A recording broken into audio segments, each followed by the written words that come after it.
Buongiorno, buongiorno, ben ritrovati con Focus TG, tantissime notizie. Il giorno della memoria ci collegheremo con Treviso, dove al giorno della memoria, alle cerimonie, parteciperà anche il Ministro della Giustizia Carlo Nordio. Andremo a Longarone, dove sono a rischio di perdere il posto di lavoro 472 operai dipendenti della Safilo, e andremo anche a Venezia, dove c'è un confronto sulla transizione, sul futuro dell'Europa e delle regioni, tra gli altri anche il governatore Zaia e il ministro Calderoli. Ma colleghiamoci subito con Longarone, vedo Tiziana Bolognani. A te la linea, Tiziana. Sì, buongiorno, siamo davanti agli stabilimenti di Safilo nella zona industriale di Longarone. Ieri una notizia ferale che pare circolasse da un paio di mesi, al punto che già si stavano organizzando i ricollocamenti, questo a livello industriale. I sindacati erano al tavolo e hanno saputo, assieme ai risultati dell'azienda, questa notizia, l'hanno appresa, ed è una notizia che davvero spacca non solo la società, spacca l'occupazione di questa azienda, i lavoratori di questa azienda che già in passato hanno pagato un prezzo altissimo. Assieme a me, assieme a noi, la neosegretaria della Camera del Lavoro di Belluno, Denise Casanova, che già da segretaria della Filtem nel 2019 ha vissuto una medesima situazione. Io credo che il suo stato d'animo oggi, Casanova, non sia dei migliori. No, sono veramente infuriata, perché già nel 2019 c'erano molti dubbi sulla sostenibilità del piano. Nel 2019 la società era in difficoltà, in crisi finanziaria profonda. Nel 2020 abbiamo un'azienda che guadagna 1 miliardo. E ha l'ardire di dire che lo stabilimento di Longarone non è più strategico. Stabilimento che ha una galvanica e una verniciatura che altre aziende su questo territorio non hanno. Stabilimento che per Kering ha sempre avuto una produzione di qualità e di eccellenza, e io mi chiedo, su 1 milione, 2 milioni di pezzi che Kering dà alla Safilo, se lo stabilimento di Longarone non li fa più, dove li faranno? Dov'è il Made in Italy in questo paese? Noi abbiamo adesso un nuovo Ministero delle Imprese. Sarebbe opportuno pensare che oltre alle imprese ci fossero anche i lavoratori, ma si chiama delle imprese e del Made in Italy. Dov'è il Made in Italy? Se siamo tanto questo governo Dio, patria e famiglia, dov'è la patria? Dov'è, se lo chiedono i lavoratori di Longarone? Perché qui stiamo perdendo pezzi di lavoro in Italia. Non la chiamassero più Safilo. Perché ricordiamo qual è l'acronimo? Società azionaria Lavorazioni Italiane Occhialeria. Lavorazioni Italiane Occhialeria. Gliel'ho detto ieri sera all'amministratore delegato: volete abbandonare lo stabilimento di Longarone costruito con i soldi dei Vaillant, 2000 morti, non chiamatela più Safilo. Ha ragione il mio collega quando dice che questa diventerà una commerciale. Dismetteranno anche Santa Maria di Sala e anche Padova, perché nel 2019 a noi avevano garantito che questo stabilimento sarebbe diventato il gioiellino del metallo, e adesso mi viene a dire che non è più strategico. Peraltro facciamo anche una riflessione di questi amministratori delegati che risanano le aziende. Probabilmente sarei capace anch'io se faccio tutto in Cina e non ho la capacità minima di attirare marchi di lusso che non siano in licenza. Però io non voglio neanche parlare dell'amministratore delegato, io voglio parlare a questo punto dei mandanti. E i mandanti sono il gruppo AL, ma anche chi comunque dà una partnership come Kering e poi non mantiene quelle lavorazioni in Italia che, essendo marchi di lusso, dovrebbero mantenere. Senta, da questa mattina assemblea e sciopero. Sì, assemblea e sciopero è il primo... È la prima botta calda. Poi noi avremo tutta una serie di iniziative che dovremo definire come coordinamento, perché ci coordiniamo fra gli stabilimenti di Longarone, di Padova e di Santa Maria di Sala, e non sarà una cosa che durerà poco tempo. Posso dire che faremo tutto quanto il possibile per la salvaguardia di questa fabbrica. Anche blocchi stradali, anche proteste il più eclatanti possibili, perché non possiamo neanche pensare di perdere questo stabilimento. Quanti lavoratori? 470, più di 470 ancora, tenendo presente che questa era un'azienda che nei tempi d'oro ha avuto fino a 1300 lavoratori. Quanti ne avete persi nel 2019?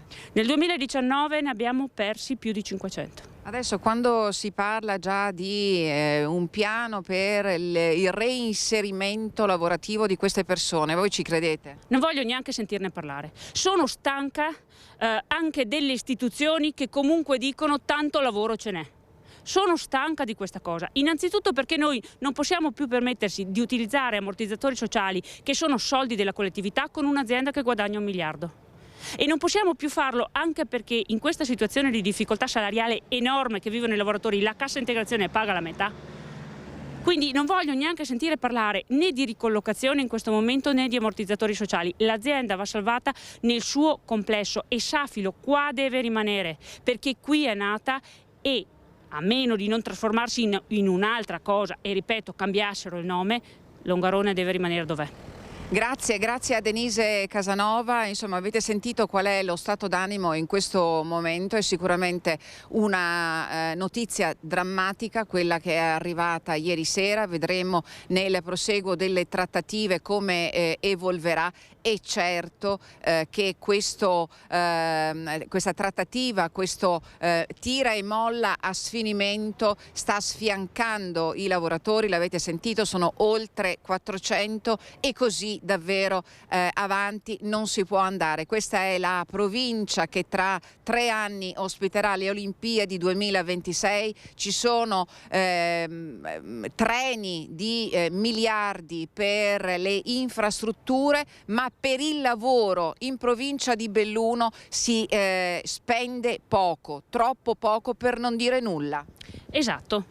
80 milioni per una pista di bob che, voglio dire, per lo spot, però quando si tratta di impegnarsi tutti quanti per la salvaguardia del lavoro le questioni sono un po' più difficili, perché probabilmente sono meno di charme, meno di facciata. Se tutti insieme ci mettiamo d'accordo che questo stabilimento deve rimanere dov'è e Safilo non può dismettere, probabilmente una chance ce l'abbiamo. È già successo che quando le istituzioni, i sindacati, i lavoratori, la società civile si sono messi insieme in questo territorio, una fabbrica l'abbiamo salvata. Parliamo di Ceramica Dolomite, ringraziamo nuovamente Denise Casanova, vi restituisco la linea allo studio, tutti gli aggiornamenti nelle edizioni serali dei nostri telegiornali. A voi. Grazie a Tiziana Bolognani. È comprensibile la rabbia e l'indignazione dei lavoratori e dei sindacati della Safilo. Andiamo alla cronaca, la cronaca nera. Purtroppo un altro incidente, un'altra strage sulle strade, non in Veneto questa volta, ma a Roma. 5 ragazzi sono morti in via Nomentana a Fontenuova, avevano tra i 17 e i 21 anni. In codice rosso un 6° ragazzo, l'auto era omologata per 4, era una 500. E c'è stato un episodio ancora da chiarire sul Ponte della Libertà a Venezia. Un uomo ha fermato l'auto proprio sul Ponte della Libertà durante una discussione con la moglie, è sceso dall'auto e non si comprende come sul Ponte della Libertà, dove c'è una netta separazione tra il passaggio pedonale e i binari, come sia potuto accadere che un treno lo abbia travolto. Vediamo. Stava camminando sul Ponte della Libertà quando ad un tratto ha scavalcato il muro ed è finito sui binari, proprio mentre stava transitando il treno appena partito dalla stazione di Santa Lucia. Una tragedia che ha colpito l'intera comunità. Oscar Stanziani, 49 anni, noto ristoratore veneziano, si trovava in auto con la moglie. All'improvviso si è fermato, è sceso dalla macchina, ha fatto qualche passo a fianco dei binari. Per causa ancora da accertare, forse stava discutendo con la moglie, il 49enne ha deciso di scavalcare il muretto che delimita la ferrovia. È stato un attimo, l'uomo è stato travolto dal convoglio. Secondo gli investigatori si tratterebbe di un drammatico incidente, anche se gli agenti della Polizia Ferroviaria Veneziana stanno indagando per chiarire alcuni aspetti della vicenda. E questo era un servizio di Daniela Sizzia. Vediamo un'altra pagina dal Gazzettino, si parla spesso di frodi, e qui si parla di un'evasione fiscale milionaria nel settore edile, denunciati 4 imprenditori di Eraclea, c'era un debito con l'erario di $500.000 ed è scattato il sequestro. E sempre sulle frodi vediamo un servizio da Treviso di Anna De Roberto. La Guardia di Finanza ha scoperto una frode fiscale nel settore edilizia che ha portato in queste ore alla denuncia di 4 imprenditori al sequestro di beni per oltre €1 milione. Le indagini, scaturite da una verifica fiscale, hanno permesso di ricostruire che dal 2014 al 2018 3 degli indagati, titolari di ditte individuali attive nella ristrutturazione dei immobili, hanno emesso nei confronti di un'altra impresa fatture false per €2,3 milioni, evadendo IVA e IRPEF. Le prove sono state poste al vaglio della Procura di Treviso, che ha chiesto e ottenuto dal giudice delle indagini preliminari un decreto di sequestro preventivo pari all'ammontare delle imposte evase, quantificate in oltre €1 milione. I finanzieri quindi hanno dato immediata esecuzione al provvedimento di sequestro di liquidità bancarie, un immobile, 2 auto di media cilindrata e una partecipazione societaria. Servizio di Nicola Zanetti, e c'è stata una frode milionaria anche a Padova, vediamo, con davvero tanti soldi sottratti e investiti in macchine di lusso e beni di lusso. Vediamo. Una Ferrari rosso fiammante e diverse altre auto di grossa cilindrata, decine di Rolex, ville, contanti. I finanzieri di Bolzano, con i colleghi di Padova, Rovigo, Venezia, Vicenza, Milano e Roma, hanno notificato oggi 18 ordinanze di custodia cautelare nei confronti di altrettante persone indiziate dei reati di associazione a delinquere finalizzata alla frode di IVA intracomunitaria, al riciclaggio e all'autoriciclaggio. In provincia di Padova sono state arrestate 4 persone a Polverara, Sant'Angelo di Piove di Sacco, Padova e San Giorgio delle Pertiche, 2 invece a Vicenza. La mente della frode milionaria, 2 imprenditori di origine padovana che avevano costruito il loro business attorno ai prodotti da cancelleria e per la stampa. Le indagini eseguite dagli specialisti del nucleo di polizia economico-finanziaria iniziano nel 2020. I prodotti sono venduti a prezzi troppo competitivi.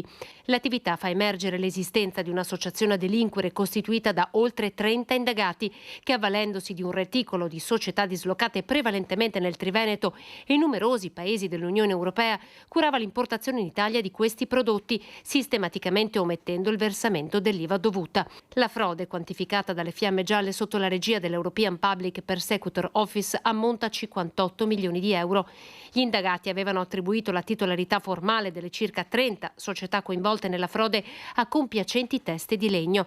I soldi ricavati erano nascosti in una società cassaforte, investiti in beni di consumo o riciclati soprattutto nel settore turistico, con l'acquisto di immobili da affittare, ristoranti da gestire o addirittura con l'acquisto di criptovalute.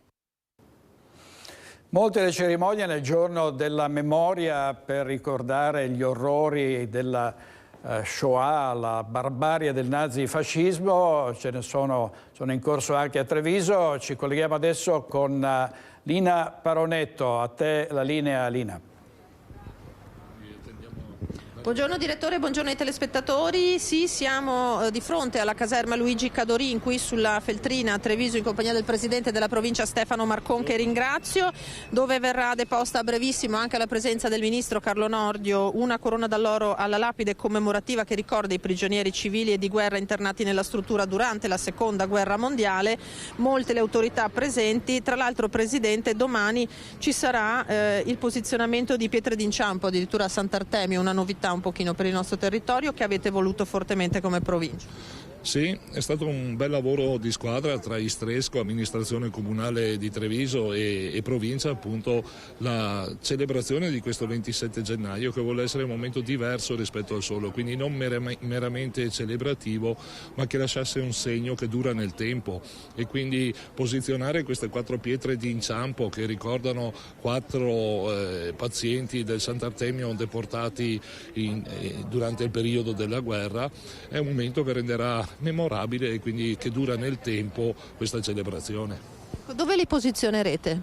Fronte edificio della Presidenza, nel camminamento che c'è all'interno del Parco di Sant'Artemio, sono 4 pietre di inciampo e lì troveranno collocazione. In modo che tutti le possano vedere. Chi passeggerà all'interno del Parco di Sant'Artemio avrà l'occasione di fermarsi e fare delle riflessioni leggendo i nomi e le storie di queste 4 persone. Presidente, qui siamo in quello che viene generalmente ricordato come il campo di concentramento di Monigo. Anche Treviso ha una storia dolorosa alle spalle da questo punto di vista. Purtroppo in quel periodo vi erano momenti appunto come questo, dove in ogni città c'erano dei luoghi che restano con questa triste memoria. A Treviso abbiamo questo. È arrivato il Ministro. È arrivato il Ministro, eccolo qua, possiamo mandare in diretta. Grazie Presidente Marcon. Nicoletta adesso vi può mostrare in diretta l'arrivo del Ministro Carlo Nordio, Ministro della Giustizia, che ha voluto essere presente, come spesso accade, perché è molto presente nelle cerimonie e negli appuntamenti ufficiali qui nella sua città Treviso. Eccolo qui. Nordio reduce da un incontro importante con la Premier Meloni ieri, sta salutando le autorità. Vedremo adesso quando avremo la possibilità di avvicinarlo, probabilmente al termine della cerimonia, adesso vedremo, per fargli qualche domanda, generalmente è sempre molto disponibile a rispondere. Probabilmente adesso appunto la cerimonia avrà inizio. Direttore, seguiamo un attimo questi primi momenti in diretta dalla caserma Cadorin. Vedete che sta salutando tutte le autorità intervenute e tutte le autorità si sposteranno adesso più avanti, dove è prevista la deposizione di questo omaggio ai caduti, alle vittime di questo campo di concentramento, direttore, che sono state circa 200, tra cui 53 bambini. È importante, Lina, la partecipazione del Ministro Nordio, che come ricordavi ieri aveva incontrato il Presidente del Consiglio Giorgia Meloni e che poi ovviamente tornerà ad occuparsi di riforma della giustizia. Qui con il Sindaco Mario Conte cosa prevede questa cerimonia, Lina? Ecco, prevede la deposizione di una corona d'alloro alla lapide commemorativa, dicevamo, che ricorda i prigionieri inizialmente civili e poi i prigionieri di guerra internati qui alla Cadorin durante la Seconda Guerra Mondiale. Una pagina particolarmente dolorosa naturalmente di storia della città. Qui siamo proprio alle porte della città, nel quartiere di Monigo. Per chi non conosce magari Treviso benissimo, siamo poco lontani dallo stadio del rugby, per capirsi, caserma ancora operativa che ospita il 33° reggimento e ogni anno non si manca naturalmente con le associazioni d'arma e dei reduci di fare questo omaggio. Vediamo già schierati in uniforme ufficiale gli operatori che poi sono ai lati della corona d'alloro che verrà ufficialmente posizionata dalle autorità. E appunto Treviso ricorda, abbiamo detto prima, anche con altre iniziative, queste pietre d'inciampo a Sant'Artemio, e poi questa mattina sia all'ingresso della Galleria delle Prigioni di Piazza Duomo è stata scoperta una targa in ricordo degli ebrei italiani e stranieri arrestati a Treviso, e poi il ricordo del comune di Treviso, appunto, che è stato un omaggio grazie alla ricerca dell'Istrescu. Una seconda targa è stata posizionata a Santa Maria dei Battuti, quindi un calendario diciamo ricco di appuntamenti, quello di oggi a Treviso. Direttore. Grazie molte, grazie. Se avrai l'occasione di far sentire qualche dichiarazione da parte del Ministro, ovviamente richiamaci che ti diamo subito Certamente. La linea. Grazie molte a Lina Paronetto dalle caserme Cadorin di Treviso. Dovremmo avere collegata anche Anna Maria Parisi da Venezia, dalle procuratie vecchie, dove è in corso un importante convegno sull'Europa e sulle regioni. Partecipano il ministro Calderoli e il governatore Zaia tra gli altri, c'è il sindaco Brugnaro, ci sono molte autorità. Anna Maria, allora dici che cosa sta succedendo? Sì, buongiorno direttore, noi siamo presenti qui con le immagini di Sandro Ponchio da questa mattina dalle 9:30, quando è iniziato il convegno Transizione e Sviluppo, il futuro dell'Unione Europea e delle regioni. Questo il titolo, come riportato anche dal banner alle mie spalle, del convegno organizzato da Confindustria che si sta tenendo da questa mattina. Come dicevi tu, tantissimi i temi nel confronto tra istituzioni e comunque imprese, a partire dal tema principale, quello dell'autonomia differenziata. L'autonomia potrà fare molto bene alle imprese, ma andrà fatta in maniera intelligente, non si può fare tutto. Sono un po' scettico sulle 23 materie, alcune secondo me abbiamo avuto evidenza che vanno quantomeno trattate a livello nazionale. Queste le parole di poco fa che abbiamo raccolto e di cui vi manderemo le immagini più tardi, del presidente di Confindustria Veneto Enrico Carraro nel corso appunto del convegno. È intervenuto sulla questione naturalmente anche il ministro Roberto Calderoli, che sappiamo bene essere anche un po' in polemica con il presidente della Campania Vincenzo De Luca, che è qui presente, che abbiamo intervistato proprio sulla questione.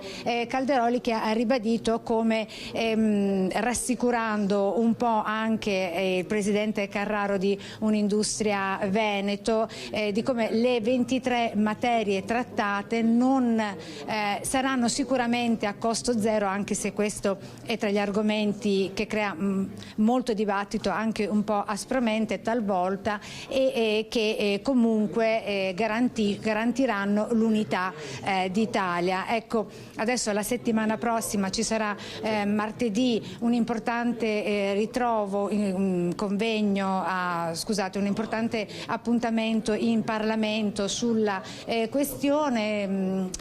Anna Maria, allora sì, poi richiedici la linea quando si avrai degli ospiti, no? Spero che si possa sentire qualche voce durante il collegamento, vai a pescare qualche big e cerchiamo di saperne qualcosa di più. Sì, sono tanti temi in discussione, no? Non soltanto l'autonomia. Sono tante le questioni, volevo dirti, non soltanto l'autonomia, volevo anche accennare al fatto che anche il sindaco di Venezia, Luigi Prugnaro, che ha aperto, diciamo così, i lavori, è intervenuto naturalmente sulla questione autonomia differenziata, puntualizzando quali sono le priorità per Venezia, tornando a parlare della questione tassa d'imbarco, non fa dietrofront rispetto anche a quanto detto dalle compagnie aeree low cost, Ryanair su tutte, tanto per fare un nome, e quindi la tassa d'imbarco dice ci sarà, e poi è intervenuto nuovamente sulla questione tangenti Santa Maria di Sala e insomma tantissimi gli argomenti di cui si sta trattando anche a margine. Allora richiedici la linea quando avrai qualcuno che potrà appunto argomentare su uno dei tanti temi di cui ci si sta occupando in questo congresso organizzato da Confindustria. Torniamo agli incidenti sul lavoro. Ieri, come avrete visto nei nostri telegiornali, presidio davanti al Tribunale di Treviso per la prima udienza del processo per la morte del 23enne Mattia Battistetti. Rivediamo cosa era successo ieri. Che una mamma sia qua in tribunale perché hanno ucciso suo figlio sul lavoro. Devono pagare queste persone, devono pagare, basta! La tensione accumulata soprattutto nelle ultime settimane, forse un po' di delusione per un rinvio al 3 marzo che per quanto nell'aria porta ad allungare i tempi. C'è tutto questo nello sfogo di Monica Michelin all'uscita del Tribunale di Treviso, dove si è aperta l'udienza preliminare con 6 imputati per la morte del figlio, il 23enne Mattia Battistetti. Era il 29 aprile 2021 quando 15 quintali di impalcature lo travolsero in un cantiere di via Magellano a Montebelluna. Sotto accusa c'è il gancio della gru Gru, dove il carico era sospeso prima dell'impatto letale, sarebbe stato usurato, non manutentato, una delle ipotesi. Fuori dall'aula il sit-in di partiti, sindacati, società civile, dentro, davanti al GUP, 5 le costituzioni di parte civile per un totale di 2 milioni di euro, oltre ai familiari anche quelle di Amnil, l'associazione Chico Mendes, i sindacati CGL e CISL. È stata un'udienza assolutamente interlocutoria, ce l'aspettavamo, c'erano più costituzioni e quindi bisogna dar modo alle controparti di leggerle e fare le loro eccezioni. Vedremo cosa succederà il 3 marzo. Presente l'amico di Mattia, Arben, parte offesa nel processo parallelo per lesioni che sarà unificato a quello principale. Era con lui al momento della tragedia. Parte del carico lo sfiorò sulla spalla. La prognosi fu di 90 giorni, ma la ferita più profonda resta nell'anima. So solo io quello che ho visto là, quel momento là. Ho tutti i ricordi di lui, ogni giorno, ogni sera, che ho visto anche il mio ultimo. L'unica persona che ho visto. Quando per esempio ultimi secondi che ho visto. La famiglia Battistetti si è poi opposta all'archiviazione di 3 posizioni che avrebbero invece avuto un ruolo nella tragica concatenazione di eventi. I 3 sono i due ingegneri che hanno svolto le attività di verifica periodica sulla gru, e il terzo è responsabile della sicurezza di Bordignon. In questo caso sarà nominato un nuovo giudice per evitare una incompatibilità tra il ruolo di GIP e di GUP. Un dettaglio procedurale, anche qui si registra un rinvio. Mi hanno detto che i tempi saranno tempi lunghissimi e che oggi tutto è andato come doveva andare, questo mi ha spiegato il nostro avvocato. Dunque pazienteranno ancora mamma Monica, papà Giuseppe e Anna, la sorella maggiore che a tutti ricorda chi fosse Mattia. Era grande, per me, per i suoi amici, per la famiglia, per i nonni, era proprio un punto di riferimento che era essenziale per qualsiasi cosa, e sia dal punto di vista manuale che dal punto di vista morale era proprio un angelo. È davvero una tragedia per questa famiglia e li ringraziamo, la mamma, il papà e la sorella di Mattia, per la loro disponibilità. Ci colleghiamo adesso con Padova Mortise, c'è Chiara Gaiani. Ieri è morta una 84enne in un incendio di un condominio al 6° piano. Non so se siano state chiarite le cause del rogo. A te la linea, Chiara. Direttore, buongiorno da Padova, da Mortise. Siamo proprio in via Baiardi, davanti all'edificio dove si è consumata la tragedia che è avvenuta, per la precisione, lunedì sera. Anticiperei però il tutto con una notizia di cronaca dell'ultima ora. Infatti il collega Cristian Roque Allende, poi da qui ci muoveremo verso Loreggia, perché intorno alle 10 di questa mattina un uomo è volato da circa 2 metri di altezza.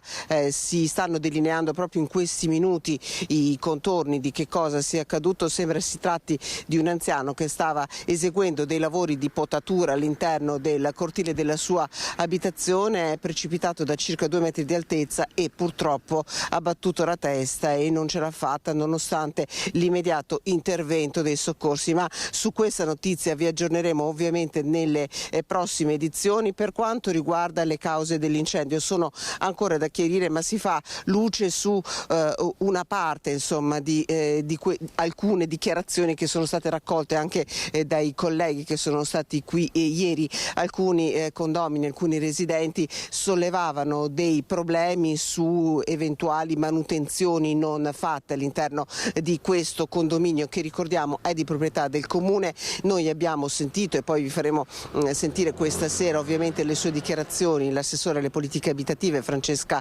Benciolini, che ci ha detto che su 2 questioni almeno c'è un punto fermo, ovvero l'impianto antincendio ha funzionato così come l'impianto salvavita. Ovviamente si resta in attesa di capire che cosa è accaduto. Nel servizio che abbiamo confezionato questa mattina ripercorriamo questi tragici momenti dell'incendio accaduto in via Baiardi a Mortise. Ricordiamo anche chi era Angelina Favero, la donna che purtroppo è morta. Che aprire la porta, trovarmi tutto questo fumo, un odore che non si respirava, e non era mai successo niente. Ma sa cos'era di brutto? Che queste case sono di cartongesso E allora ho detto adesso ci bruciamo tutti. Io ho 83 anni, non ho mai passato un'ora e mezza brutta come quella di ieri sera. Mai. Credevo di diventare matta. Una notte con il cuore in gola per i residenti del condominio di via Baiardi 47, dove lunedì sera ha perso la vita Angelina Favero, 84 anni, soffocata dal fumo dell'incendio divampato nel suo appartamento. Cosa sia accaduto verso le 20 lo stabilirà l'indagine condotta dai carabinieri, che restano in attesa delle perizie dei vigili del fuoco. Verifiche sono scattate anche da parte del comune. Sul posto, nella notte tragica dell'incendio, il vice sindaco Andrea Michalizzi e l'assessore alle politiche abitative Francesca Benciolini. Intanto restano sotto shock le figlie di Angelina Favero, come Marta. Non so cosa dirle. Cioè, lo stabile avrà avuto 40 anni, avrà più di 40 anni, sì, però... Una donna amata da tutti, Angelina Favero, così il ricordo della signora Stefania, sua vicina. La signora, quella che è successo, era la migliore del condominio. Perfetta, brava, aveva tutte le qualità che io avrei voluto averle io. E lei la conosceva molto bene. Tanto, ma 2 mesi fa è morto il marito. Non era cambiata, sa. Era proprio triste. Tanto 2 notizie che pubblica Repubblica, vedete in alto, è un'ultima ora, Liliana Segre, 20 indagati per i messaggi social antisemiti. C'è anche chef Rubio che l'aveva insultata via social. Sotto la questione del ministro Valditara che ha lanciato una proposta per regionalizzare gli stipendi degli insegnanti. Valditara ha detto che bisogna che gli insegnanti, a seconda di dove lavorano, abbiano uno stipendio proporzionale al costo della vita in quella regione, al nord piuttosto che al centro o al sud. Polemiche a non finire, vediamo il titolo del quotidiano della Repubblica. Gli insegnanti bocciano la scuola di Valditara, giusto adeguarsi all'Europa, non al costo della vita. Torniamo alla cronaca locale e torniamo a Treviso. Risale la tensione nel carcere di Treviso, Santa Bona. Un 60enne ha dato fuoco al cuscino e ha provocato un incendio, è stato evacuato tutto un blocco, poteva andare molto peggio. La denuncia del SAP è stanchi di quotidiane violenze gratuite. Vediamo, gli agenti penitenziari.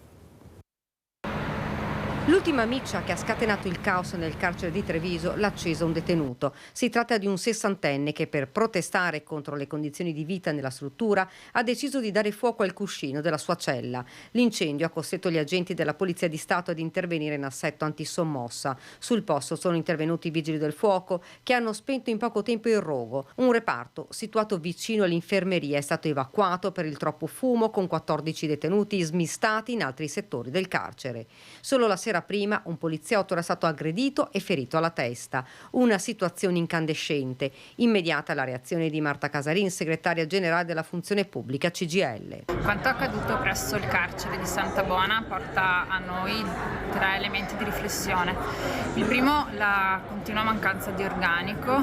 Oggi su 187 poliziotti penitenziari effettivi ce ne sono 133.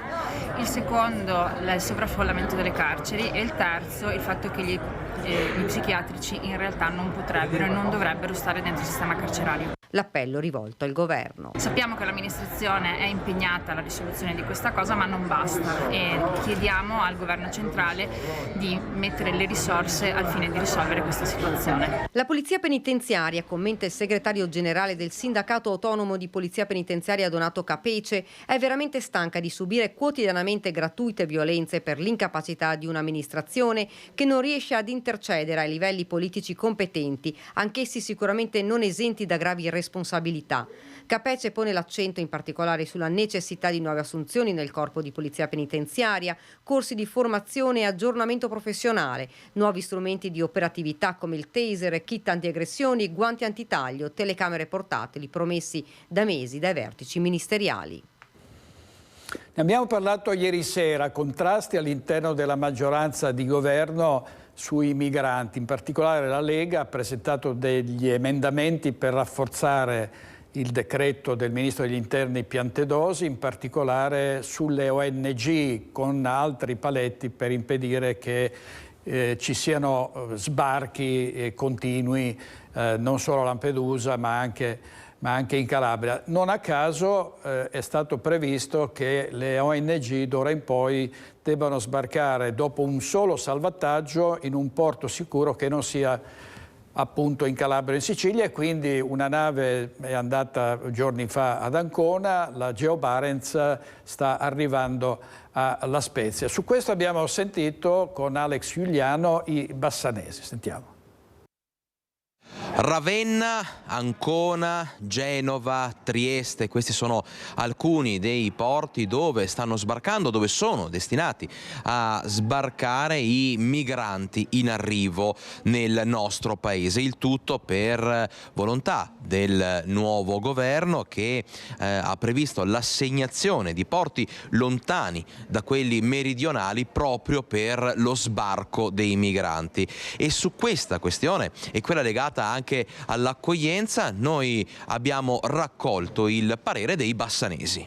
Secondo me non è una scelta giusta, perché ogni volta che ne prendono devono fare tutti quei chilometri, sono costi, cose che non serve a niente secondo me. Insomma, una soluzione prima o dopo bisognerà trovarla, però per il momento bisognerebbe che anche l'Europa si facesse carico un po' di queste cose, non solo noi, perché siamo tutta costa in pratica, capisci?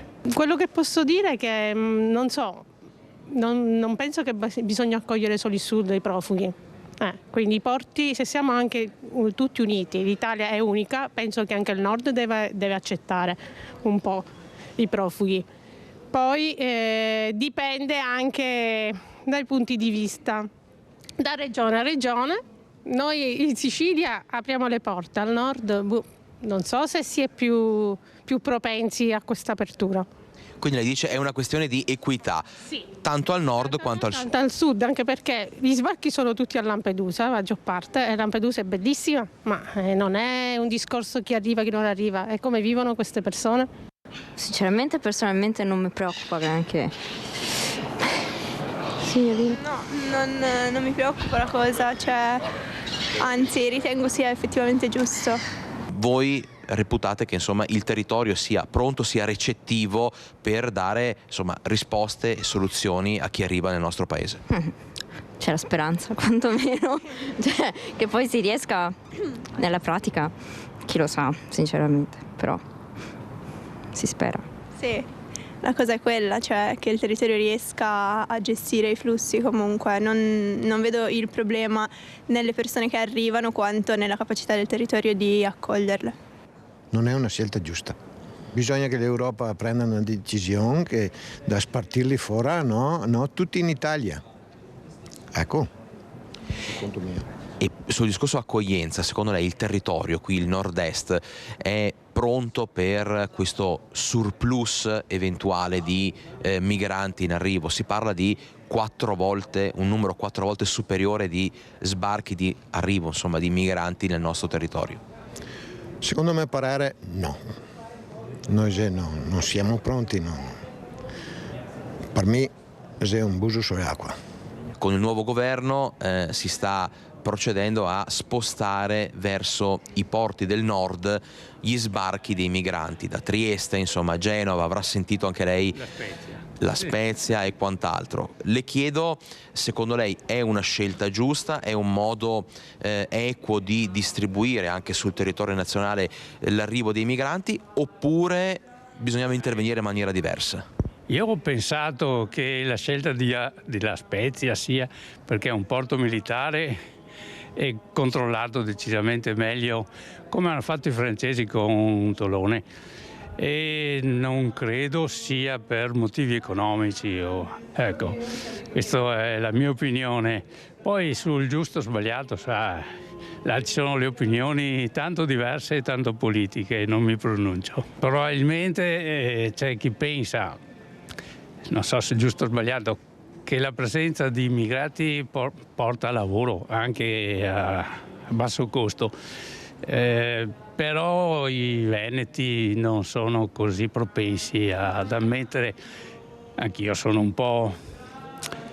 All'inizio ero più positivo nei confronti del problema, adesso vedo che c'è un degrado anche, quindi insomma non è che sia proprio positivo. Opinioni raccolte da Alex Giuliano sul ponte di Bassano. Ci rivediamo tra pochissimo dopo un breve stacco pubblicitario. State con noi.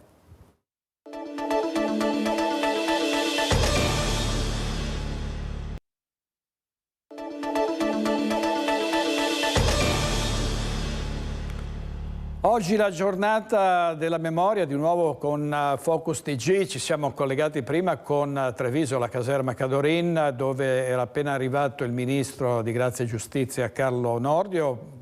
Più avanti proveremo a ricollegarci, ma la giornata della memoria è stata celebrata ieri a Venezia, nel ghetto ebraico. C'erano Luca Zaia, c'erano tutte le autorità e c'era il presidente della comunità ebraica Calimani, che ha polemizzato con chi parla di perdono, con chi cerca di attenuare le responsabilità del fascismo. Vediamo.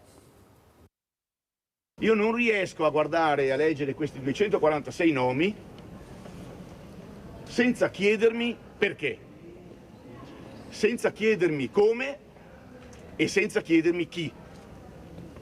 Non sono morti per una zaffata di vento, non sono morti di raffreddore, sono morti sterminati. Da chi? Dal fascismo. 254 ebrei veneziani furono deportati nei campi di sterminio nazifascisti durante la Seconda Guerra Mondiale. Solo 8 persone sopravvissero. I nomi dei 246 assassinati sono incisi nel monumento al campo del Ghetto Nuovo, davanti al quale il presidente della comunità ebraica veneziana Dario Calimani celebra la giornata della memoria accanto al presidente della regione Luca Zaia e al rabbino di Venezia Alberto Sermoneta. È troppo facile perdonare, chiudere un capitolo di storia su cui non si è riflettuto, su cui nessuno ha detto io sono colpevole, io sono responsabile, nessuno è stato giudicato, nessuno è stato condannato. Ci sono 7.500 morti ebrei italiani, non si sa morti perché, a causa di chi li ha cacciati, chi li ha consegnati ai nazisti e chi li ha sterminati poi. Non si sa nulla. Sono 6 milioni le vittime complessive dell'Olocausto e di quanto accaduto in Italia in quegli anni, afferma con forza Calimani, non si è mai parlato sul serio nel nostro paese. Le parole del presidente della comunità ebraica veneziana sono state definite da segretario del Partito Comunista dal senatore mestrino di Fratelli d'Italia Raffaele Speranzon. Io questo non lo capisco.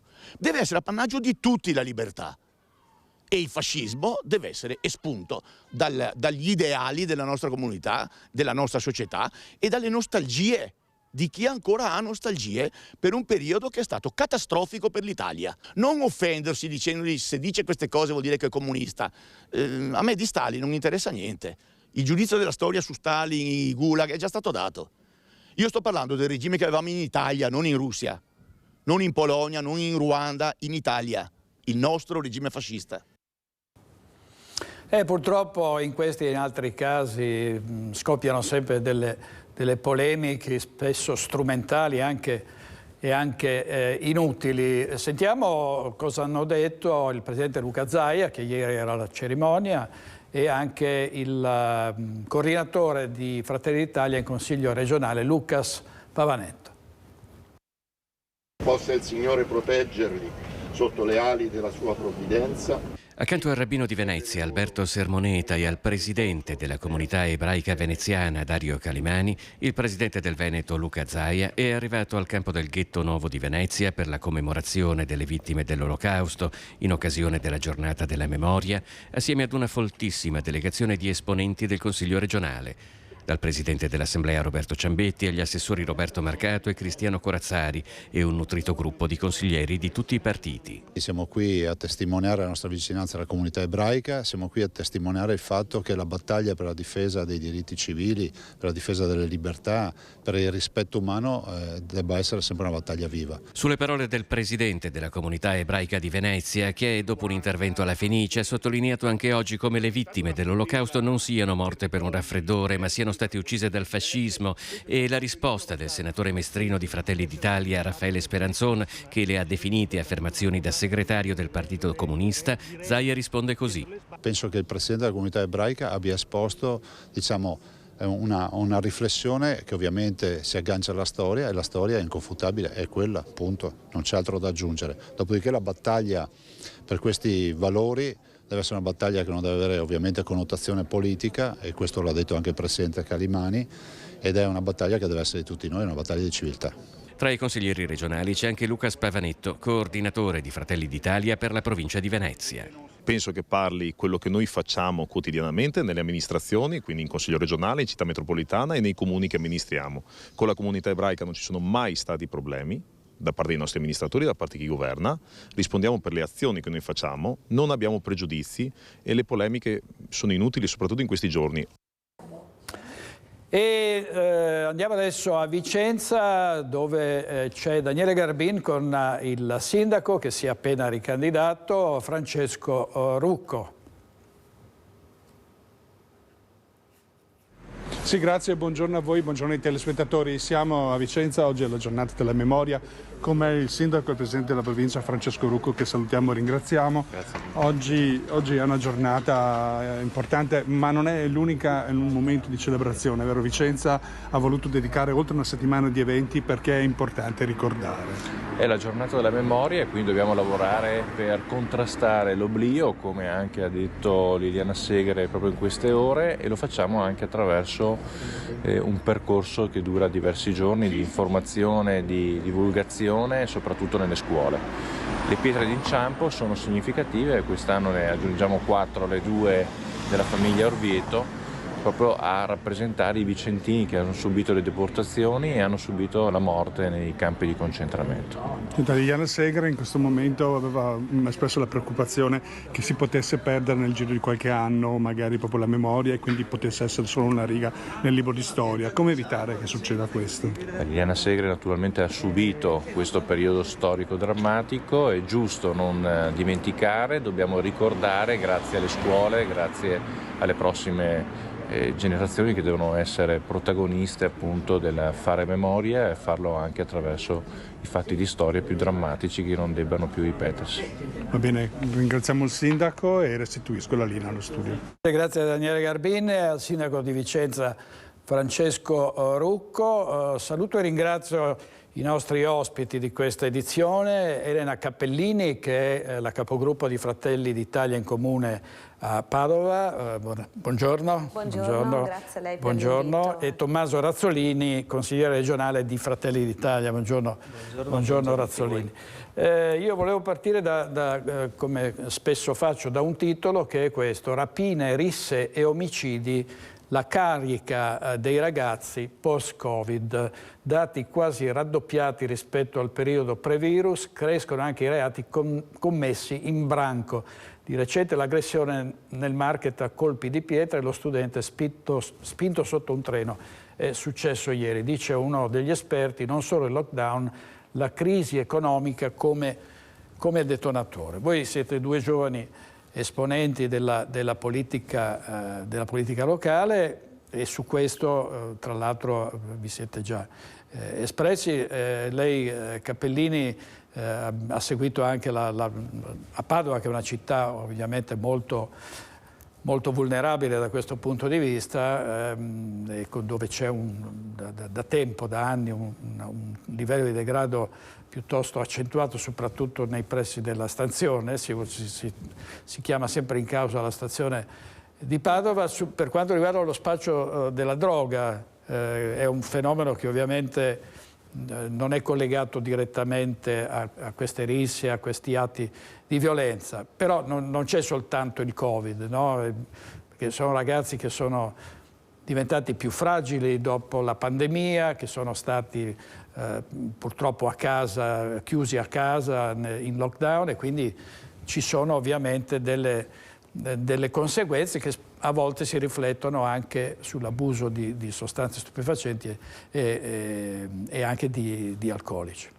Sì, purtroppo Padova ha avuto sempre una cattiva, ahimè, dissonanza mediatica proprio per quello che diceva lei, appunto, per il degrado della stazione. Come opposizione abbiamo sempre tentato, con più discussioni in aula, con più mozioni e interrogazioni fatte appunto all'amministrazione Giordani per una riqualificazione attenta appunto anche alla microcriminalità, allo spaccio della droga, che purtroppo è evidente e non solo a livello locale ma, come dicevamo, anche a livello nazionale, perché su tutti i TG insomma ormai è un comune sapere il degrado appunto esistente a Padova. Abbiamo avuto una minima soddisfazione con la riqualificazione dei giardini dell'Arena, che non erano altro che luogo di spaccio e racket di biciclette, ma fortunatamente hanno approvato una mozione, quindi un atto di indirizzo dove impegnavamo il sindaco e la giunta a restituire un luogo pubblico ai giovani, e infatti oggi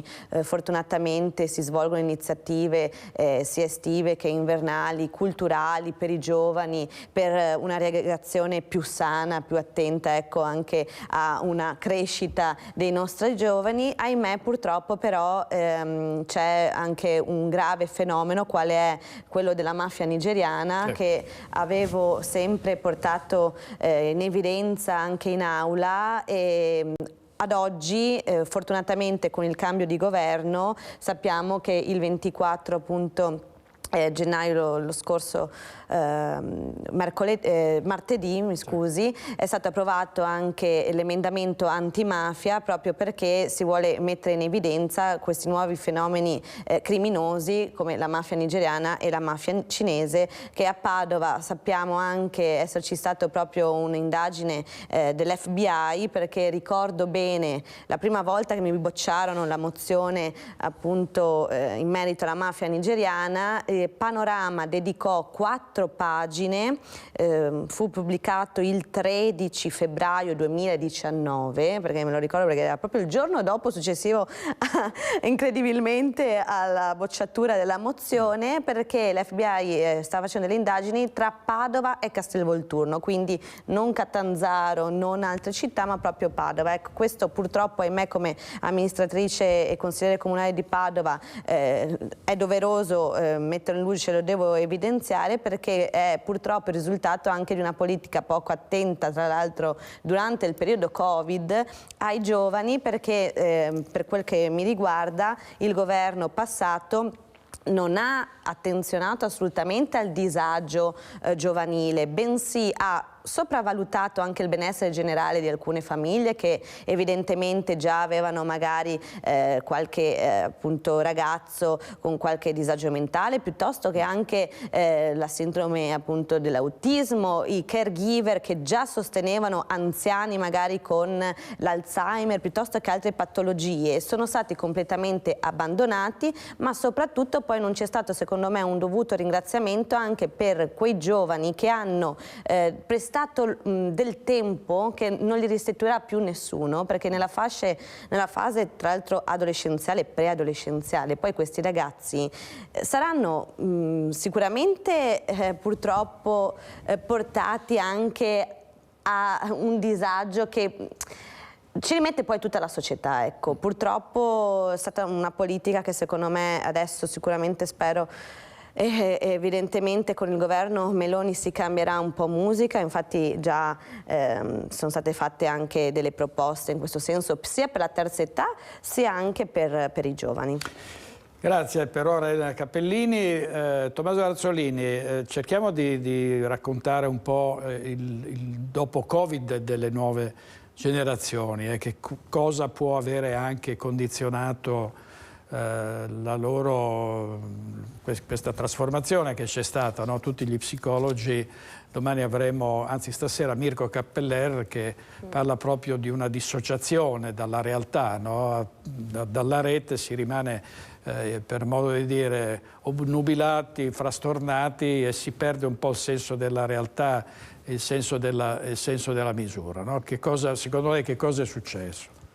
credo che questa problematica oggi i giovani la vivono di più, perché comunque nella crescita della persona è proprio nel momento dell'adolescenza dove magari impari e recepisci più tanti aspetti, quindi chi è adulto e è già cresciuto e ha già avuto determinate esperienze, questa l'ha vissuta in maniera minore, ma l'ha comunque vissuta. Con il Covid bisognava per forza di cose isolarsi e stare più distanti possibili in certe situazioni da altre persone. Prima del Covid, se volevi bene una persona, non avevi problemi di dargli un abbraccio, di comunque condividere, di fare aggregazione, di stare insieme. Con il Covid, più che vuoi bene a una persona, penso adesso agli anziani, anche ai nostri nonni e alle nostre nonne, e più ti facevi timore di andare a trovarla, di dargli 2 baci, di dargli un abbraccio. Perché? Perché magari non avevi il Covid o pensavi di non averlo, e poi magari questa malattia in realtà, pur non essendone consapevole, faceva in quel momento, era positiva nel tuo sistema. Ecco, quindi sicuramente questo è stato un periodo di difficoltà che ha creato un isolamento pazzesco, forse a volte anche eccessivo. Penso nel fatto della didattica a distanza, ci sono state situazioni dove veramente i ragazzi non hanno potuto condividere e solidarizzare tra di loro, e questo sicuramente è una cosa che ha creato sconforti e problematiche che le stiamo vivendo ad oggi. Quindi ancora non si è usciti, sicuramente certi atteggiamenti e situazioni che oggi vediamo non tutte sono conseguenze del Covid, alcune sono magari anche conseguenze di una famiglia che non funziona, di un sistema educativo a volte messo in difficoltà, ecco, quindi non bisogna sempre fare di tutta l'erba un fascio, però sicuramente questa situazione c'è. Io mi collego anche a un progetto di legge mio che è stato molto discusso sui giornali in questo periodo, dove qualche mese fa ho depositato, ovvero i giovani al servizio della patria. Poi questo titolo ha fatto molto scalpore, ma se uno si legge bene quello che è previsto in questo progetto di legge, cosa prevede? Prevede nel dare una mano alle associazioni d'arma combattentistiche, quindi gli alpini, quindi gli artiglieri, i carabinieri eccetera, per coinvolgere i giovani e avvicinarli al loro mondo, perché io da amministratore comunale, adesso consigliere regionale, ma ancora prima da vice sindaco di Valdobbiadene, quando avevamo bisogno, chi chiamavamo? La protezione civile magari degli alpini, chiamavamo l'aiuto comunque dei volontari per le manifestazioni, per gli eventi, per le emergenze, ma se oggi queste associazioni d'arma non hanno più un riciclo, nuova linfa, vanno nel morire. Quindi questa legge, l'obiettivo molto buono dal mio punto di vista, in buona fede, anche se poi è stato strumentalizzato, ma perché c'è stata una volontà, ma lasciamo perdere, era quello di avvicinare i ragazzi, a farli partecipare a delle attività che possono essere anche contrasto all'alcol, alla droga, organizzate da chi? Da quelle associazioni che sono più vicine magari ai carabinieri, alla polizia stradale, alla guardia di finanza, oppure altre come la Mininaia, che già esiste e che i nostri alpini organizzano anche nel Monte Grappa e non solo, per cercare di farli trovare un po' il significato e i valori del servizio, di mettersi a disposizione. Un domani magari, io a Valdobbiadene ho visto tanti ragazzi che hanno fatto la Mininaia, oggi sono parte della protezione civile, e quindi sensibilizzare in tutto ciò, e questo crea aggregazione, crea anche confronto, uno spirito di squadra collaborativo importante. Quindi questo era il significato di questo progetto di legge, che poi è stato demonizzato perché così insomma hanno voluto dargli quella chiave di lettura che effettivamente non gli appartiene. Chi se lo legge vede molto chiaramente l'obiettivo, lo scopo nobile che aveva questo progetto di legge. Allora, dovremmo essere di nuovo collegati con Treviso, con la caserma Cadorin, dove è in corso una cerimonia nel giorno della memoria. Vedo Lina Paronetto con il sindaco di Treviso Mario Conte. Hai sentito anche Nordio, Lina? Sì, direttore, il ministro Nordio è appena andato via, lì per lì ci aveva detto che non voleva parlare di altro che della giornata della memoria. In realtà qualcosina ci ha accennato, ha commentato i primi dati che arrivano, le prime valutazioni che arrivano sulle carenze gravissime d'organico da Venezia, dove stanno anticipando i dati che poi saranno oggetto del discorso domani durante la cerimonia di inaugurazione dell'anno giudiziario, e è tornato sulle carenze d'organico dicendo che conosce benissimo conosciamo purtroppo la problematica e si lavorerà in questo senso. Sull'incontro con la Premier Meloni si è limitato a dire le fotografie, le immagini parlano più delle parole. Abbiamo visto una Premier sorridente e lui stesso ci ha sorriso quando gli abbiamo chiesto questo, per cui ha ribadito la volontà di proseguire sul percorso naturalmente delle riforme ed ci è sembrato molto sereno, molto tranquillo.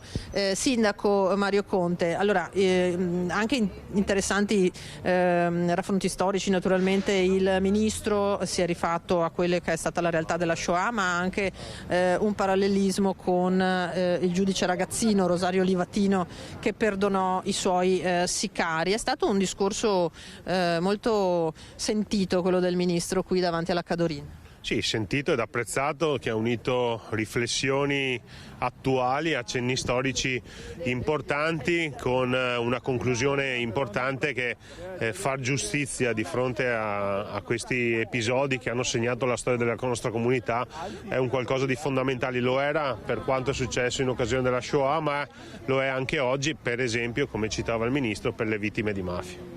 Il Ministro tra l'altro ha sottolineato che tra i tribunali con maggiori carenze c'è proprio quello di Treviso. Negli anni la provincia e il comune hanno sempre cercato di supportare gli uffici amministrativi del Palazzo di Giustizia per cercare di far fronte a queste carenze progressive. Sì, noi siamo a fianco al Tribunale da un punto di vista di sostegno organico, vorrei dire, perché uno dei temi che più delude a volte la comunità sono proprio le tempistiche della giustizia, no? Che a volte passano mesi e addirittura anni per far chiarezza su quelli che possono essere degli episodi che talvolta tolgono la serenità ai nostri cittadini. Quindi noi di sicuro continueremo a fare quanto possibile per sostenere il Tribunale. È ovvio e mi fa piacere che ci sia un ministro veneto, in particolare trevigiano, che conosce quelle che sono le difficoltà delle strutture di Treviso, ma in realtà poi di tutto il territorio nazionale, perché lui è Ministro della Repubblica, però siamo convinti che saprà dar risposta a quelle che sono delle esigenze logistiche per una struttura così importante come quella del Tribunale. Ecco, l'abbiamo vista poco fa, Sindaco, parlare anche con la comandante della Polizia Penitenziaria, nel senso che ci sono state anche delle tensioni al carcere di Treviso in queste ore. Sì, nei prossimi giorni tra l'altro ci incontreremo per approfondire quanto è successo, perché ho voluto portare la mia vicinanza a tutti gli operatori di polizia penitenziaria e alla comandante e al direttore, perché talvolta sono costretti a lavorare in condizioni davvero difficili tra le utenze che magari sono conflittuali e il problema legato alla carenza di personale.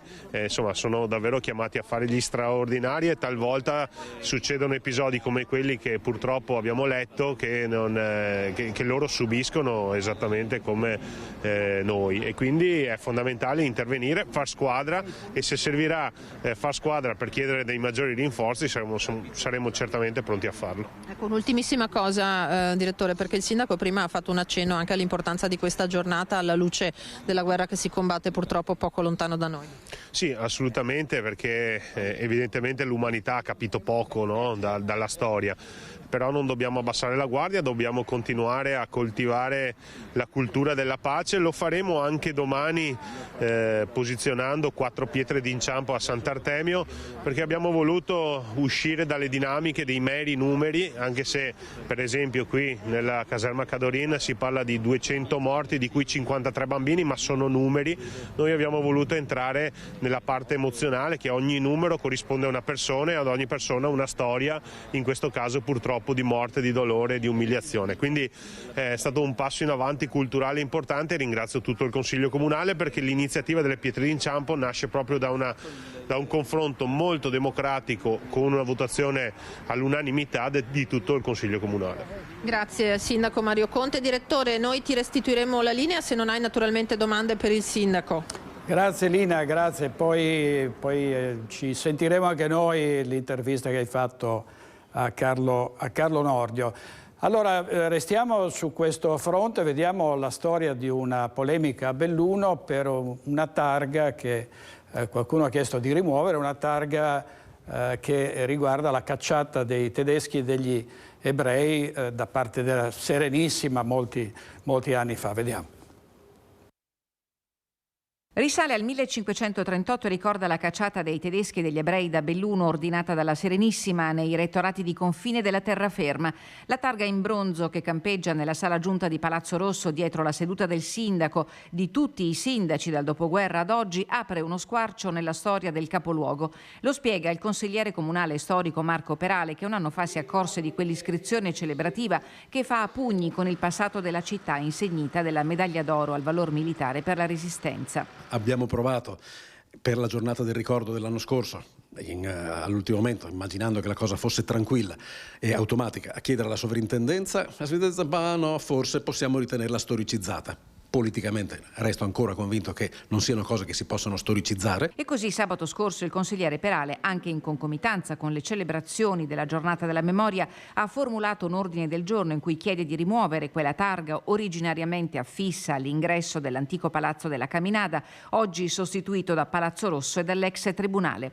Inutile dire che la sua iniziativa ha sollevato più di un sopracciglio. L'antisemitismo è una vergogna dell'Italia e dell'Europa, che non ha né destra né sinistra, ha avuto una destra che l'ha fatto, adesso deve essere patrimonio comune, quindi voglio immaginare che il Consiglio unanimemente lo chieda.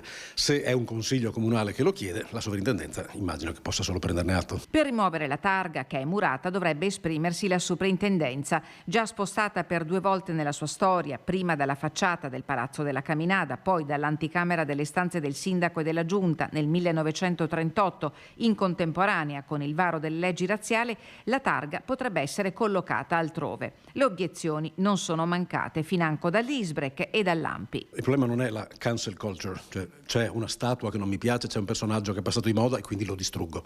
Figurarsi, non ci interessa distruggere, il problema non è quello, è il ruolo simbolico. Le statue di quel tipo, se cambia il clima, si prendono, non si rompono e si spostano in un'altra sede. Questa si prende e si porta dove sono tutte le altre epigrafi dell'età veneziana, cioè nel lapidario di Palazzo Fulcis. Lì è il posto giusto.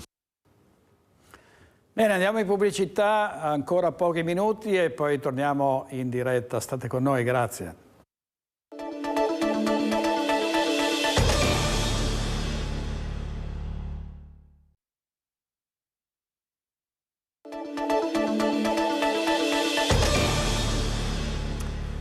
Di nuovo in diretta in regia Tony Esposito con Simone Merlo e qui in studio gli ospiti Elena Cappellini, che è capogruppo di Fratelli d'Italia in Consiglio Comunale a Padova, il consigliere regionale Tommaso Razzolini, sempre per Fratelli d'Italia. Le amministrative sono alle viste, ovviamente tutti i fari puntati su Treviso e Vicenza, spesso si parla di alleanze non del tutto compatte, no? A volte anche di attriti all'interno dei partiti che compongono la maggioranza. Cappellini.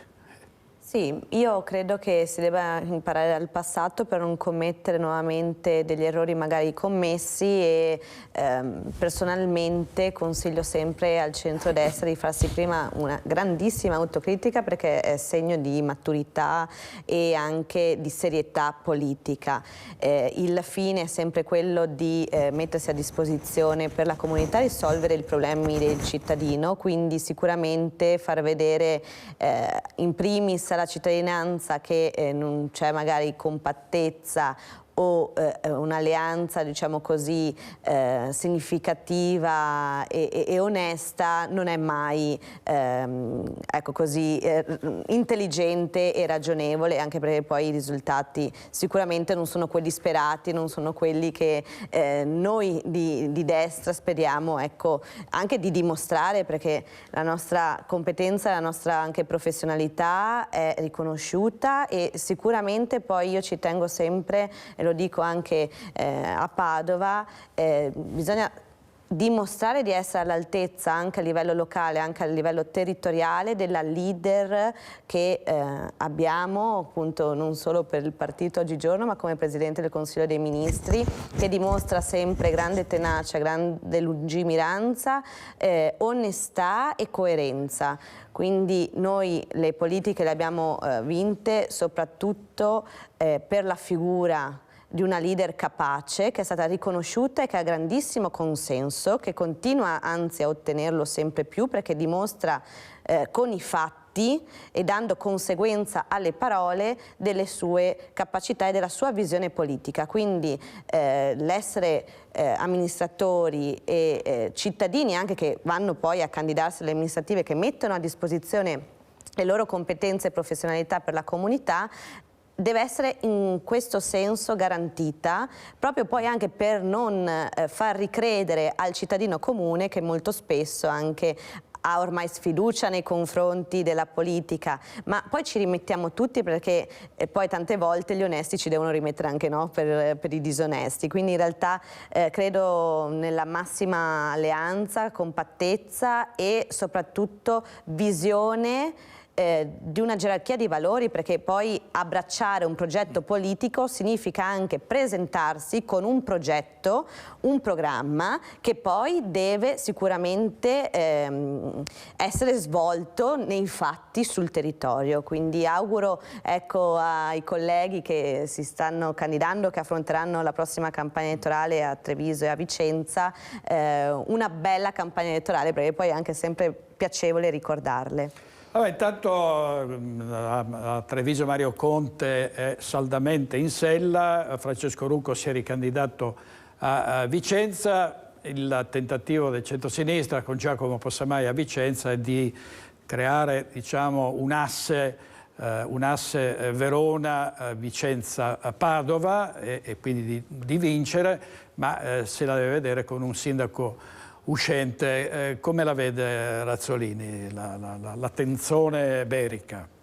Ma la vedo che c'è un'amministrazione uscente che raccoglierà sicuramente i frutti di quello che ha seminato in questi 5 anni. Conosco alcuni assessori che sono anche nostri, penso a Giovine che è stato eletto oggi alla Camera, che è sempre stato attivo in prima linea e ha sempre fatto bene anche con tutta la sua amministrazione giunta. Sicuramente la figura di Possamai è una figura che oggi si vuole un po' smarcare da quel mondo di sinistra per essere una figura centrale, di centro, diciamo un po' democristiana, anche se il suo partito è il PD, e su questo sicuramente cercherà di ritagliarsi un bacino di voti che altrimenti magari se fosse stato più schierato non si porterà a casa. Su questo bisogna un po' far capire ai vicentini i due schieramenti. Io sono convinto che Rucco possa fare un ottimo risultato. A lui, a tutti auguro una buona campagna elettorale, perché poi quando ci si espone con le proprie idee è sempre positiva, la democrazia è sempre positiva, ci mancherebbe.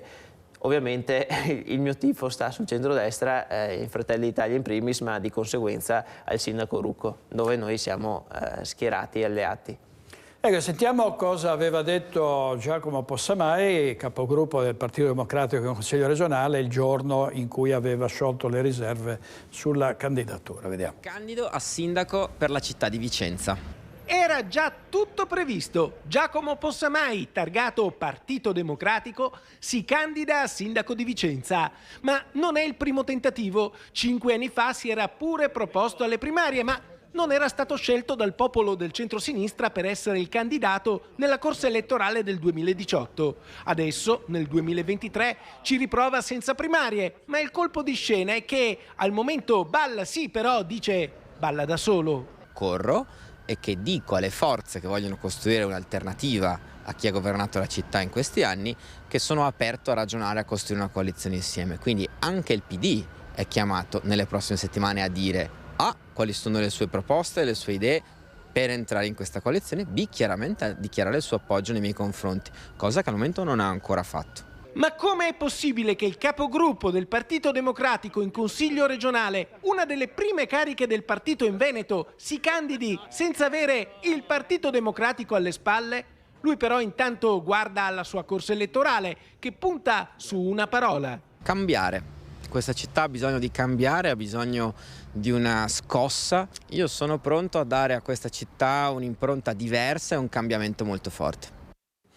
Servizio Carlo Alberto Inghilleri, si voterà ai primi di maggio e intanto prosegue la corsa dei candidati segretari del Partito Democratico. Ci saranno le primarie, tra i candidati c'è anche Elly Schlein che ieri è andata a Mogliano Veneto. Sentiamo.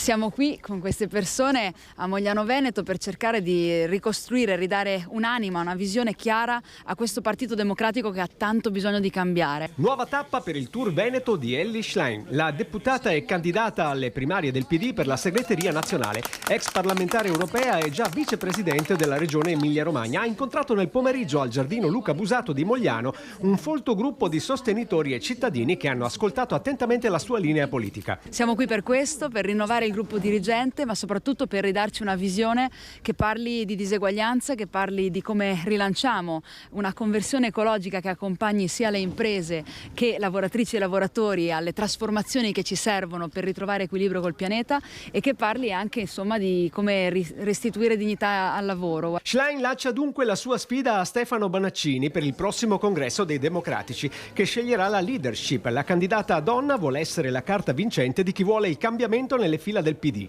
Per modernizzare un partito veramente serve una leadership femminile ma anche femminista che in un qualche modo mette in discussione le certezze e i paradigmi che ci sono stati fino adesso. Un nuovo welfare, sostegno alle donne e sanità sono i punti importanti esposti dalla candidata. Lotta alle disuguaglianze, investire su economia verde e digitale, agevolare i giovani e favorire il lavoro. Il 62% dei lavoratori più giovani under 24 in questo paese conosce solo contratti precari, solo contratti a termine. È a loro che pensiamo quando diciamo facciamo come in Spagna, limitiamo i contratti a termine e rendiamo più stabile l'ingresso nel mercato del lavoro, perché se entri precario resti precario. Ecco, Elena Cappellini e Tommaso Razzolini, volevo sentirvi sull'autonomia, perché Elly Schlein ha sferrato un attacco durissimo all'autonomia, dice come dicono coloro che non la vogliono, spacca il paese, la secessione dei ricchi, taglia di serie A e di serie B, poi ci sono anche i governatori del Sud che si oppongono. Fratelli d'Italia ha aderito a questa riforma, lo ha ribadito qui Speranzon e anche De Carlo, no? E c'è l'impegno del governo di riformare nel senso del presidenzialismo e dell'autonomia. Cosa ne pensa Cappellini? Sì, io credo che di tante parole che si sono sentite nel passato si dimostrerà con i fatti che le promesse poi vengono rispettate e mantenute. Ricordo che c'è stato un referendum, quindi io sono sempre molto fedele alla parola dei cittadini, visto che hanno avuto anche la possibilità e l'opportunità di esprimersi. È una volontà e una valutazione che per anni si è fatta e comunque è stata sicuramente riconosciuta attraverso appunto il voto dei cittadini, quindi diciamo che sarà una di quelle promesse che spunteremo e sarà mantenuta sicuramente da Fratelli d'Italia. Io mi auguro appunto che sia un'altra di quelle vittorie che festeggeremo a breve. Allora, Razzolini, su questo? Su questo siamo pienamente d'accordo, condivido con quanto detto da Elena. Io l'ho sempre detto fin da subito, l'autonomia non sarà una passeggiata e non arriverà con una certa facilità, perché comunque le conseguenze di questa riforma porteranno dei cambiamenti abbastanza importanti. Però è inutile parlare di spaccatura e di due velocità, perché se oggi mi dicono che l'Italia è una nazione unita a una velocità unica, ecco, diffido da queste affermazioni, nel senso che il nostro paese è già spaccato, ci sono regioni più veloci e meno veloci, ci sono regioni che del PNRR hanno preso pochissimo e regioni dove è arrivata una valanga di investimenti e di contributi tramite questi bandi qui. Il problema poi è emerso anche da l'ANCI e da Lupi, insomma da associazioni importanti che riguardano i comuni e le province. Quindi questo problema c'è già. Il nostro modo di vedere l'autonomia è un modo che responsabilizzi di più i territori. Responsabilizzando di più i territori, chi è più scarso deve darsi da fare per portare a casa un risultato migliore, e quindi chi magari su questo un po' specula o si è adagiato sugli allori perché tanto paga lo Stato, non sarà più così. E quindi questo noi la vediamo come un punto di vista positivo. Per quanto riguarda il discorso di prima della candidatura del PD eccetera, mi piace tutta questa bella visione sul fattore donna. Io vorrei ricordare che oggi Giorgia Meloni di Fratelli d'Italia, il nostro presidente, è il primo presidente del Consiglio donna d'Italia. In regione abbiamo la nostra bravissima assessore Elena Donazzan, unico membro di giunta di Fratelli d'Italia, è una donna, e in provincia di Treviso abbiamo la prima donna vicepresidente, che è Martina Bertelle. Quindi il nostro partito, oltre poi a essere qui con Elena, ha sicuramente una bella vivacità di donne e anche giovani e anche mamme. Sì. Allora, tra l'altro Elena Donazzan, assessore al lavoro e all'istruzione, sarà qui a Focus la sera, mercoledì prossimo, 1° febbraio, per cui l'aspettiamo. Parleremo della scuola, del lavoro e anche in particolare su questa proposta del ministro Valditara di regionalizzare gli stipendi in base alle regioni in cui gli insegnanti lavorano. Pubblicità e torniamo in studio.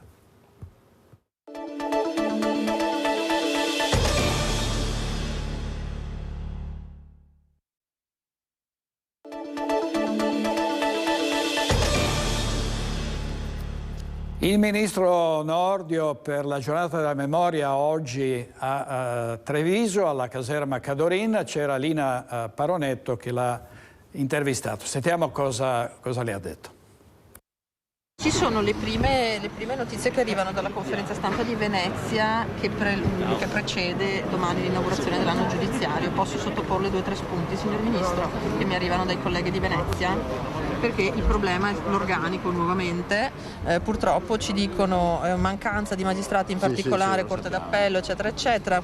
Se manca qualcuno, dicono, siamo davvero in condizioni di chiudere gli uffici. Beh, questa è una condizione che riguarda Venezia, purtroppo riguarda ancora di più Treviso. Naturalmente come ministro e anche come parlamentare del territorio la mia energia è prioritariamente orientata proprio per risolvere o perlomeno per ridurre queste criticità. Il Veneto è stato molto a lungo trascurato su questo. Le carenze di organico e le difficoltà anche della polizia penitenziaria, oltre a quelle degli uffici giudiziari, sono note, ma nel Veneto sono particolarmente accentuate. E quindi come ministro, ripeto, e come parlamentare del territorio farò di tutto perché vengano colmate. Sull'incontro di ieri possiamo chiederle qualcosa con la Premier? Vedo che mi fa un bel sorriso. Io credo che le fotografie che sono apparse sui giornali siano più significative di qualsiasi commento.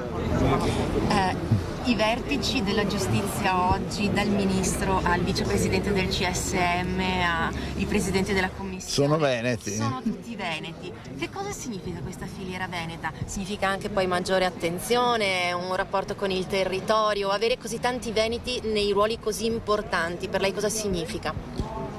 Beh, per me è un motivo di orgoglio perché io sono trevigiano, sono metà veneziano e interamente trevigiano. Metà veneziano perché ho sempre lavorato a Venezia, ma interamente trevigiano perché sono nato a Treviso e vivo a Treviso. Naturalmente il fatto che vi siano molti veneti è in parte frutto di una coincidenza e in parte anche una sorta di compensazione del destino, perché il Veneto è sempre stato trascurato, ecco, in questo settore, e quindi, poiché, come abbiamo parlato prima, un po' di giustizia distributiva magari accidentalmente in questo mondo si realizza, questa volta abbiamo un po' colmato quelle che erano le lacune del passato. Le faccio qualche domanda, insomma, sulle opposizioni, sui dubbi che alcuni magistrati hanno espresso sull'eventuale riforma della legge Cartabia o sull'abuso d'ufficio. No, ma queste cose sono state, queste cose saranno discusse, come ho detto prima, ieri davanti al Presidente della Repubblica all'inaugurazione dell'anno giudiziario. Le riforme vedremo di farle con il maggior concorso possibile di tutte le componenti della giurisdizione, e quindi con l'avvocatura, con la magistratura e con l'accademia. Ovviamente ora è assolutamente prematuro anticipare provvedimenti specifici, che però saranno ovviamente in sintonia con quello che è stato ed è il programma elettorale della coalizione che ha vinto le elezioni. Quindi dubbi sull'abuso d'ufficio, alcuni magistrati dicono che è già stato depotenziato, che non serve intervenire. Queste sono osservazioni alle quali risponderemo con i progetti di legge che presenteremo quando sarà il momento. Il Ministro di Grazia e Giustizia Carlo Nordio ai nostri microfoni poco fa a Treviso ha detto ai giornalisti: guardate le foto comparse sui giornali, in effetti se vediamo questa è quella che è stata pubblicata in modo più frequente su tutti i giornali, Giorgia Meloni lo guarda, lo contempla beata, per cui credo che si riferisse a questo. Allora, grazie, dopo le polemiche, le intercettazioni, tutto quello che si è visto in questi giorni, grazie molto a Elisa Cappellini e a Tommaso Razzolini, Fratelli d'Italia, e ovviamente grazie ai nostri tecnici, ai nostri giornalisti, e al regista Tony Esposito. Ci vediamo domani alle 12 sempre con TG Focus, stasera alle 21:15 col nostro talk. Buona giornata.